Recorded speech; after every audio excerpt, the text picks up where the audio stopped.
ఎన్నికల్లో మీరు జగన్కు ఓటు వేస్తే పథకాలన్నీ కొనసాగింపు, ఇంటింటి అభివృద్ధి.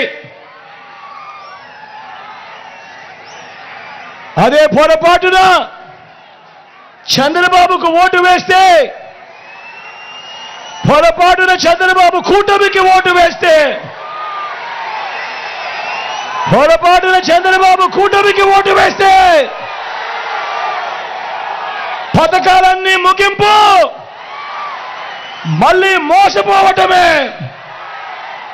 ప్రతి ఒక్కరూ కూడా గుర్తుపెట్టుకోమని కోరుతా ఉన్నా. ఇదే చంద్రబాబు గత చరిత్ర చెబుతా ఉన్న సత్యం.